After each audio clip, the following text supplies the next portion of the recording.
મિત્રો, એક શહેર જે તેની ઇમારતથી નહીં પણ ત્યાંથી ઉડાન ભરનારા યુવાનોથી ઓળખાય છે. જી હા, વાત છે નડિયાદની. અહીંયા તૈયાર થયેલ સ્પોર્ટ્સ કોમ્પ્લેક્સમાં ખેલાડીઓની સાથે તેમના સપનાઓ પણ દોડે છે અને ભવિષ્ય માટે, દેશ માટે ચેમ્પિયન્સ તૈયાર થાય છે. મિત્રો, તાજેતરમાં અહીંના 3 રમતવીરોએ ભુવનેશ્વર ખાતે આયોજિત એથ્લેટિક્સમાં ગુજરાતને 2 ગોલ્ડ અને 1 સિલ્વર અપાવ્યું છે. આવો જાણીએ તેમની જીત પાછળની કહાની.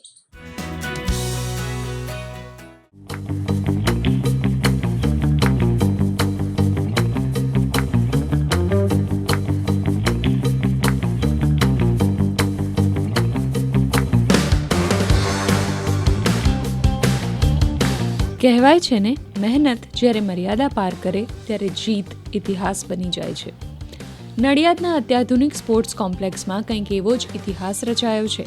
સ્ટેટ એથ્લેટિક્સ એકેડેમીમાં તાલીમ લેતા બોટાદના પાયલ જમોડ, ચોરવાડના કાજલ વાજા અને ભાવનગરના ઋતુરાજ ગોહિલે ભુવનેશ્વરમાં રમાયેલી પ્રથમ નેશનલ ઇન્ડોર એથ્લેટિક્સ ચેમ્પિયનશિપમાં જીત મેળવી ખેડા જિલ્લાનું નામ રાષ્ટ્રીય સ્તરે ગૂંજતું કર્યું છે.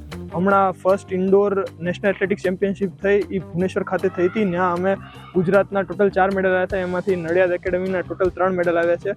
એમાં મારું પર્સનલી સિલ્વર આવ્યું છે 60 મીટર્સ મેન્સ અંડર 20માં. આ બેનનો ગોલ્ડ આવ્યો છે હાઈ જમ્પ વુમન્સમાં, અને આ બેનનો અંડર 20 વુમન્સમાં ગોલ્ડ આવ્યો છે. હમણાં 2 વર્ષમાં Bhubaneswar world athletics indoor athletics championship થવાની છે. એની માટે અમે બધા તૈયાર કરી રહ્યા છીએ. શિવમ સરની અંડર અમે બધા પ્રેક્ટિસ કરીએ છીએ અને હાઈ પરફોર્મન્સ સેન્ટર નડિયાદમાં અમે બિલોંગ કરીએ છીએ. અત્યાર સુધીમાં મેં હાઈ જમ્પમાં ગોલ્ડ, સિલ્વર, બ્રોન્ઝ જીતી છે. ખેલ મહાકુંભમાં, નેશનલમાં, ઓલ ઇન્ડિયા, અંડર 23. મેં જ્યારે સ્કૂલમાંથી ત્યારે શીખવાનું સ્ટાર્ટ કર્યું હતું, જેનાથી અત્યારે 9-10 વર્ષ થયા છે. હું first national indoor athletics championship રમીને આવી. અમે 171 કરીને ગોલ્ડ મેડલ જીતી. હું 9 વર્ષથી રમું છું. ખેલ મહાકુંભમાં ભાગ લઈ ગયેલ છે, એમાં ગોલ્ડ આવેલો છે. ઇન્ડોર ચેમ્પિયનશિપ થયેલી હતી, એમાં મારો ગોલ્ડ છે. મારે હમણાં રિલેમાં નામ આવેલું છે, એમાં જવાનું છે, કેમ્પ ભરવાનો છે. ગુજરાત સરકારની જે સ્કીમ છે ગુજરાત સરકારની જે સ્કીમ છે ઇનસ્કૂલ, DLSS અને હાઈ પરફોર્મન્સ સેન્ટર એકેડેમી શક્તિદૂત, આ પ્રમાણે એક ચેન ચાલવામાં આવે છે, જેમાં DLSS અને ઇનસ્કૂલમાંથી ગ્રાસરૂટ ટેલેન્ટ આઈડેન્ટિફિકેશન કરીને આપણે હાઈ પરફોર્મન્સ સેન્ટરમાં ખેલાડીઓને લેવામાં આવે છે. અને જેઓ રાજ્ય કક્ષાએથી રાષ્ટ્રીય કક્ષા ઉપર ગુજરાત રાજ્યને સિદ્ધિઓ પ્રાપ્ત કરે, ગુજરાત રાજ્ય માટે મેડલ પ્રાપ્ત કરે છે.